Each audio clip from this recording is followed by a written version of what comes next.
At your command, the ancient device became your instrument, spinning to life with deafening resonance and gathering up the swirling essence like thread on a great spindle.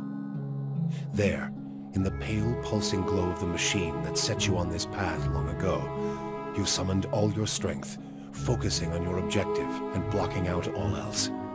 With a single concussive blast that rocked the chamber and sent you tumbling to the ground, you freed the souls from their stasis. Exhausted, your consciousness slipping away, your last sight was of the machine, dark and dormant. Then your eyes closed, and sleep welcomed you at long last.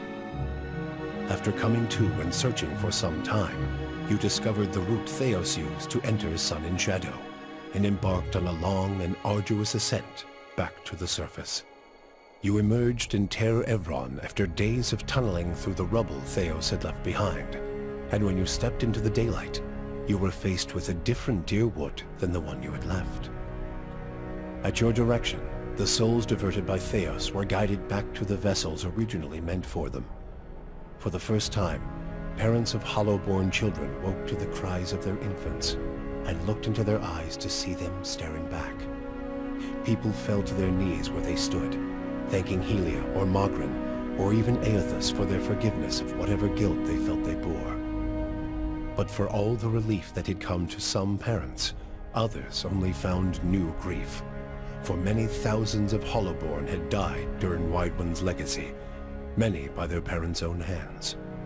For those children, there would be no homecoming. Yet the last Hollow birth was in the past now, and those parents willing to risk trying for a new child were frequently rewarded, often with twins. Many felt they saw Helia's hand in it, and the year would be remembered as the year of Helia's splendor. Followers of Bereth have a saying that life is a debt all must pay in death, and their god is known to always collect what is owed. In breaking your word to Bereth, a debt was created. Souls were owed to the cycle, and the agents of the god of inevitability would not be refused. An epidemic of unexplained deaths struck Dyrwood in the days that followed the legacy. Most often the dead would be travelers on the road, known to be a favorite target of Bereth's pallid knight, who exacts impossible tolls from those who have journeyed for too long. The elderly, too, seemed to pass on in alarming numbers.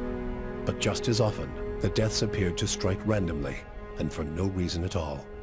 Those who sensed the involvement of the twinned god dubbed the calamity Bereth's price, supposing it a payment for the end of Wide One's legacy. Lord Radric's zeal had brought him back to life once, but it would not do so again. Radric's destruction at your hands spelled the end of his suffocating rule over Gilded Vale and the surrounding area. In his absence, the village prospered, becoming a popular destination for new settlers anxious to leave Defiance Bay after the riots. Without a nearby ruler, it also grew more wild, with many settlers moving on as soon as they'd arrived, turned off by lawlessness that was excessive even by Dyrwoodan standards. Nevertheless, despite the challenges of living there, Gilded Vale had survived, and would continue to survive for the foreseeable future. Following the assassinations of Duke Avar Wolfgren and Lady Webb, Defiance Bay was thrown into political upheaval. In the ensuing weeks, the streets had become the domain of looters and blackguards. Few dared to step outside their own doors alone or unarmed. But order was soon re-established by the Knights of the Crucible, who, despite their depleted numbers, had gained favor in the public eye for their role in the unraveling of the conspiracy surrounding Wide One's legacy, and were quickly reinforced by returning forces from Fleetbreaker Castle. For the Knights, their resurgence marked a return to the tradition as well. Having seen firsthand the dangers presented by dabblers in animancy, the Order quickly abolished the practice internally, preferring the familiarity of their hammers and forges to the uncertainties of Essence and Adra. Their identity rediscovered, the Knights suppressed their political aspirations and began once again to train their recruits in the art of blacksmithing, recapturing the post-revolutionary ideals of Dyrwood and regaining the respect of its citizens as a result. Though the machine atop Ter Noaneth had been disabled, it had not seen its last use. Heritage Hill was rebuilt, and no sooner had the first families moved in to resettle the district than members of the Leaden Key, acting under standing orders from their Grand Master, climbed the tower and reactivated the machine. The initiates slew a handful of the new settlers under cover of night and watched as history repeated itself, the victims reanimating and devouring the survivors. After this second incident, the district would remain abandoned. The Duke's assassination at the apparent hands of an Animancer had caused catastrophic rioting in the streets of Defiance Bay.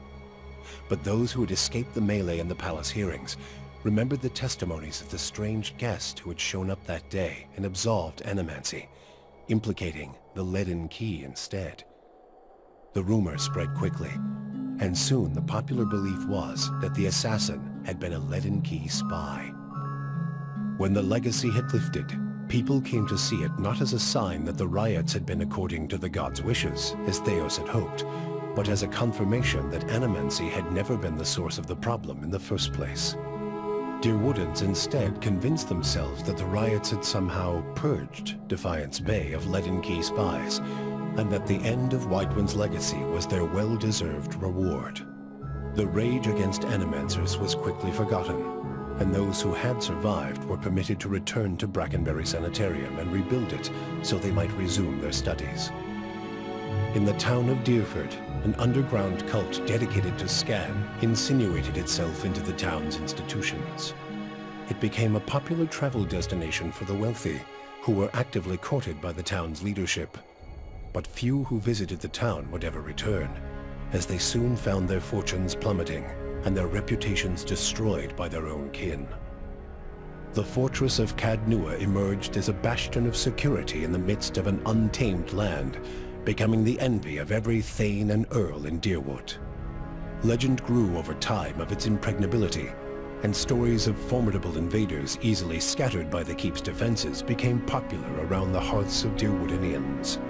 Likewise, it also became a beacon to travelers, merchants, and visiting dignitaries alike. Reputed as the finest fortress in all Deerwood, people would journey from near and distant lands alike to experience its fabled hospitality and grandeur. After the death of the Master below, a strange quiet fell over the endless paths of Ardnua. The attacks on the fortress above ceased, Ardnua's silent titan the closest remaining thing to a master in its musty, forgotten passages. Pallegina had gone against the Duke's Bell's orders by inventing a new trade arrangement with the Anamenfath to accommodate the recovering Deerwoodan market. With the Deerwood's people still weakened by Weidwyn's legacy, the Vailian republics easily pushed their would-be competitors out of the market. For her outrageous insubordination and audacity, Pallegina was banished from the republics. She traveled north in the Eastern Reach, avoiding Vailian ports and entering the ranks of the kind wayfarers. Despite her bravery and dedication to those in her care, her strange appearance made her feel like an outsider wherever she went. With your business concluded, Haravius quietly took his leave and headed home to Thane Bog.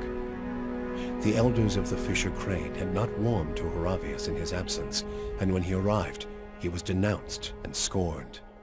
Haravius spoke of his deeds and of his communion with Galawain, yet none would support his petition to return to the tribe.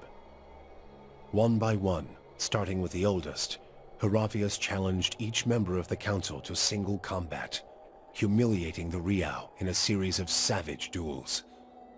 With half the council bloodied and shamed, the elders at last acknowledged Haravius' strength, announcing him a hunter of the Fisher Crane tribe. Upon being granted this title, Haravius calmly left the village and embarked again on his life of wandering.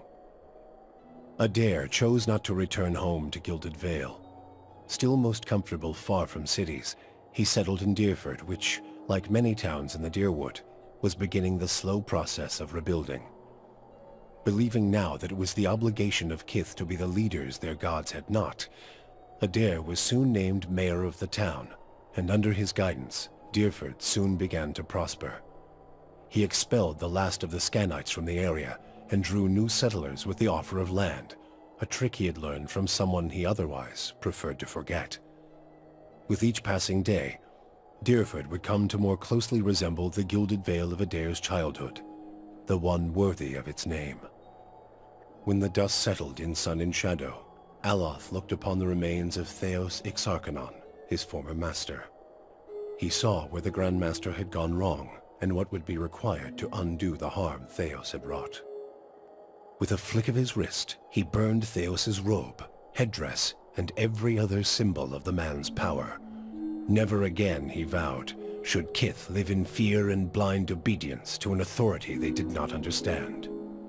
Armed with the knowledge and courage he had gained on his journeys with the Watcher, he set out on the long and lonely task of dismantling the Leaden Key. With the Watcher's goals accomplished and his own vows fulfilled, Kano Rua sailed back toward Rawatai, thinking on the lessons his travels had provided him. By the time he landed at Tekoa, he understood what his path must be.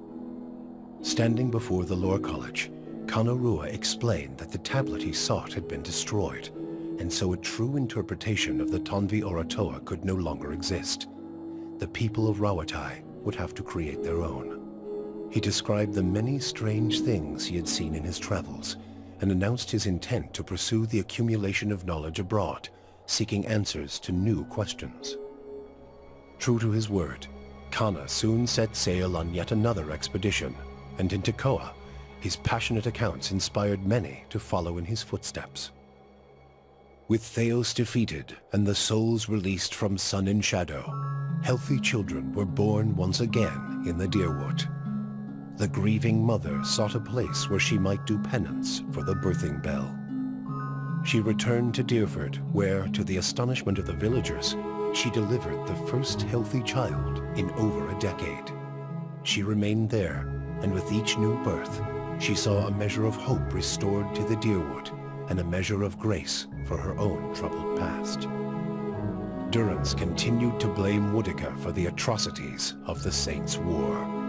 Believing Magrin to have been a pawn in the machinations of the Queen that was, and feeling that Theos's expulsion had been a step towards reconciliation with his goddess, Durrance tried for a time to reopen communication with her. When only silence came, he took it as a condemnation of his continued existence. Ultimately, he built a pyre and threw himself upon it, using his own shattered staff as kindling. In her 4-month journey back to Nositoc, Sagani found that the landscapes she traveled had become strangely colorless, the food bland and unsatisfying. She watched the Dyrwood, Air Glonfoth, the Vailian Republics, and the lands beyond slide by with a dull sense of dread.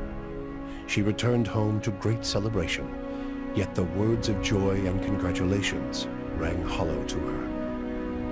Old beloved songs sounded toneless, the rituals of changing seasons became drudgery, and Sagani experienced her life back in Masuk as if in someone else's skin. So she fought to feel the worth of her actions, or, at least, to let her village feel them. She led ever longer and more ambitious hunts, mentoring the younger rangers who followed her. On one such expedition, her party was beset by a blizzard, and she pressed on where her companions turned back. She did not return to Masuk. For you, the death of Theos brought an end to your waking visions, and a silence to the whispers of the past. In their absence, you were able to sleep. The questions of a distant lifetime ceased to trouble your soul. All that remained was what to make of the answer. But at the moment, there was little to be done, and the matter would have to wait. A long journey loomed ahead.